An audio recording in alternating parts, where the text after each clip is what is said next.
Hello, everybody, and we are going on with our broadcast. And my name is Eugenia, and I'm representing the Interdisciplinary Research Foundation. We are doing a lot of scientific projects abroad, and we are publishing, we are organizing conferences, and this broadcast aiming to interview professionals, scientists, educators around the world from different countries every time. And today we have a special guest, Anna Czerwinska. She's American, but at the moment she's living and working and studying in Norway. And I'm very curious how is going on this Corona time in Norway. And as a professional, what Anna thinks about this situation, and also from the point of her topic of research, like energetic sector. So Anna, can you tell us a little bit about you, how you landed in Norway, and what is your background in details, please? Sure. So I'll start with my background. I am of Polish descent, born and raised in the U.S. I studied international relations, focusing on the geopolitics of energy, which led me to a career in commodity trading. So to give you an idea, I worked specifically in oil and then power. I managed an entire fleet of power plants across the eastern part of the United States. Then after that, I went to go work at startups. I worked at an augmented reality startup, for instance. I did a number of consulting jobs. I worked at a company that, and I did strategy essentially for Central and Eastern Europe that dealt with energy innovation, and then pivoted back to startups. I moved to Norway for personal reasons, and it was a perfect opportunity to get my master's degree.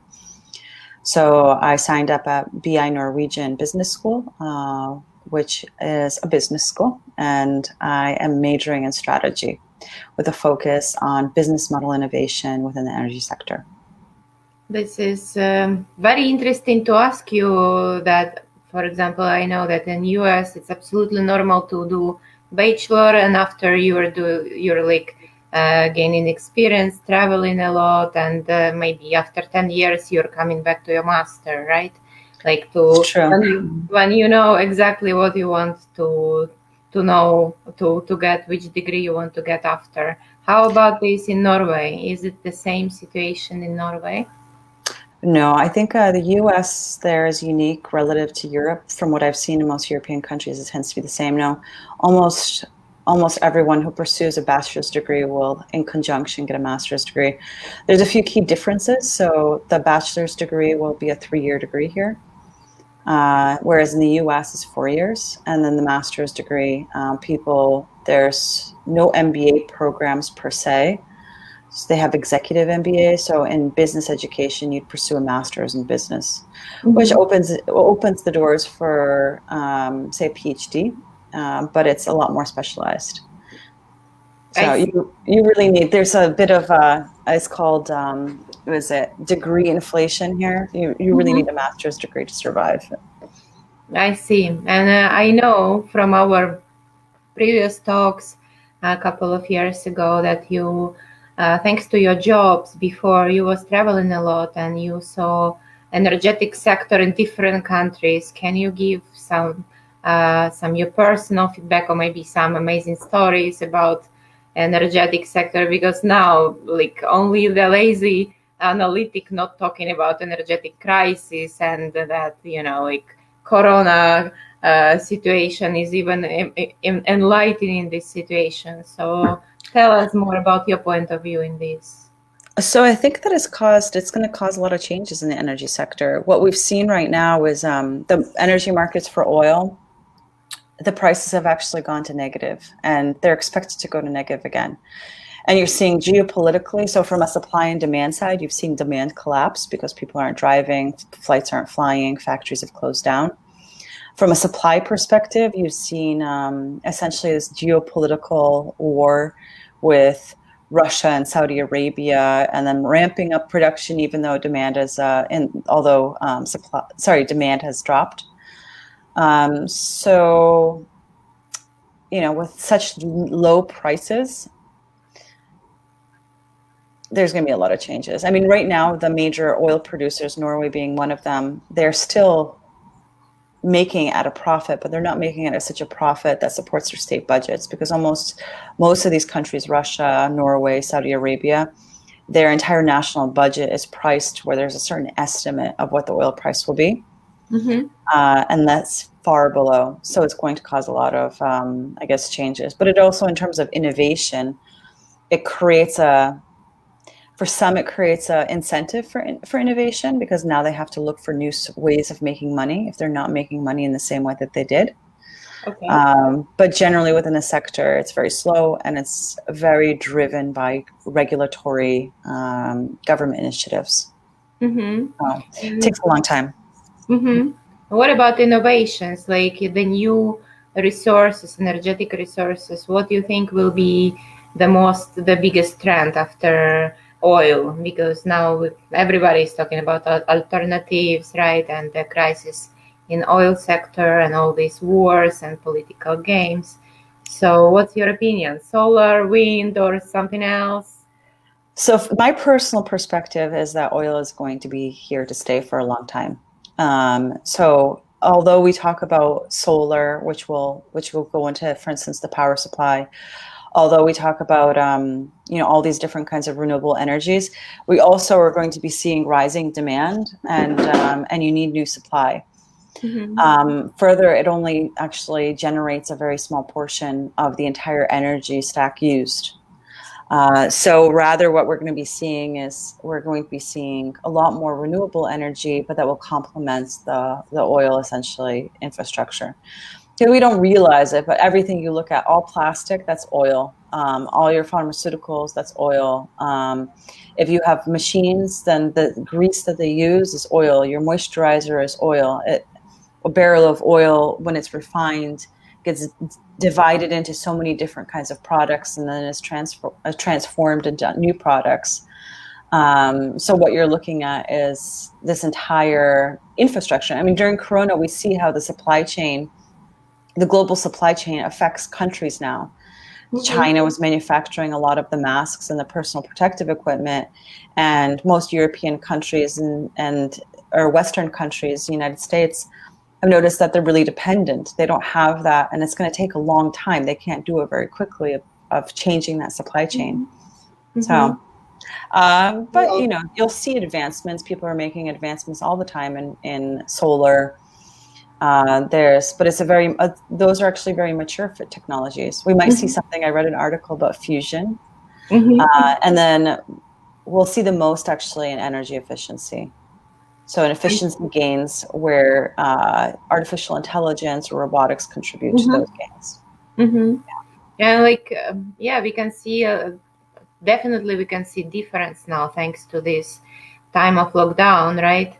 We can see world in a little bit under a little bit different angle in all our spheres. But from your point of view, what is positive in all this situation? Do you see any opportunities thanks to this, or you think this quarantine and lockdown will be forgotten very fast by people?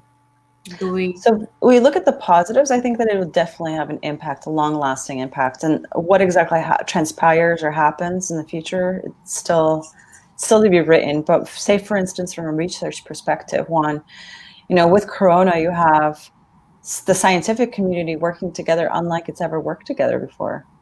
There's one goal, and I think actions and achievements must be goal-oriented. So if you have that goal, so say the space race, launching satellites, putting the first man on the moon, these were goals. And when you have international competition, it's going to increase the amount of research, and not only on Corona, but there's going to be inadvertent findings, how most scientific discoveries. So that's a positive thing. They'll start to learn, they'll start to crowdsource. There's competition. Vaccinations haven't received that much funding from investors, so they haven't been that popular. So perhaps we'll see a lot more interest in vaccines, and it might override the anti-vaxxers, which have politically kind of dented the vaccination research. Norway, for instance, 2 years ago launched a fund because they know that research and finding money for developing vaccines is actually quite difficult. A number of companies who have been developing antibiotics for drug-resistant bacteria, they've actually financially collapsed because they weren't able to afford their research and there wasn't much interest, so there wasn't much incentive. So that's good. Another thing, I think that people will reassess their priorities. What we're seeing and what I'm talking to my friends is that people who, instead of going and spending a lot of money and perpetuating very consumerist lifestyles, we'll see a lot more people going to parks and having barbecues and leading much simpler lives. So the needs, the values are changing. And I read a study that actually, is it the lockdown or is it the virus? Because when they compared actually consumer spending between Denmark and Sweden, where one had a lockdown and Sweden didn't, consumer spending just generally declined. Yeah, very interesting actually to know about the situation in Norway. Did you feel like actually locked? Because you know that in Poland all the shops were locked except of the food shops and pharma shops, but the rest was actually closed. What about Norway? Well, was it somehow locked? The restaurants, shops would close? So they, in a very structured fashion, closed down the schools. The health minister encouraged everyone to work from home. They closed the restaurants and bars. There was a little resistance. The stores remained open, but what we saw is that there's all the tourists essentially emptied. So now it's just residents in Norway because the border's closed. And people, you can go grocery shopping. The universities closed, the childcare closed. So initially, and I think the biggest impact was the government restricted travel, internal travel to second homes and vacation homes. So people were quite upset about that. So they started, it wasn't that strict, but you can definitely feel a lockdown. People stayed away from each other. And, in Nordic states, social distancing is actually a cultural norm. So especially on public transport, it's always been that way. This is very interesting about behavior, actually, because you can compare Poland, US, and Norway. Do you see any difference in behavior? Because for sure you're talking with your relatives and friends in US and in Poland, and you can compare this situation. So from my personal my insular world, what I've noticed is that there's a lot less scare tactics here. So people are cautious, but it seems in the US that people watching the media are very scared.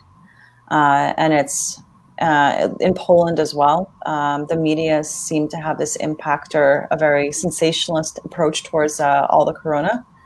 And here it was less so. So people are cautious, but not scared. I see.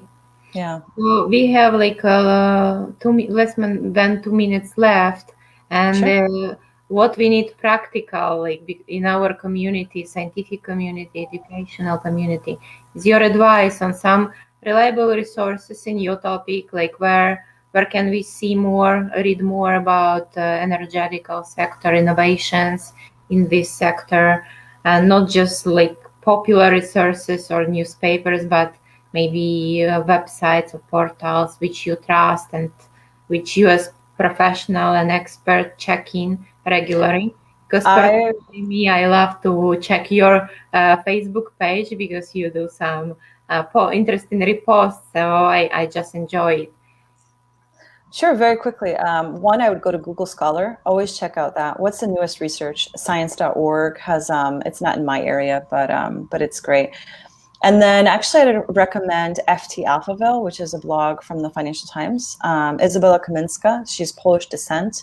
She was a commodities expert and now has transitioned as editor towards more tech and innovation driven.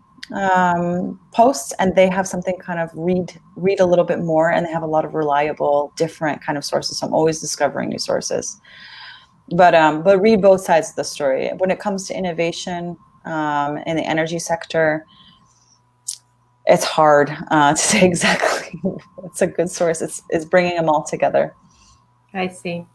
So I will ask you to later to text these links just for our community so they can use it later. And thank you so much for this time you found in your busy life, in your new role of mom. And I congratulate you again on this. And I hope you will find more time in future for our next broadcast about women in science and education and business, and in some more deep interviews if you want, of course. And thank you so much for your expert opinion and your advices. And thank you also to our followers today.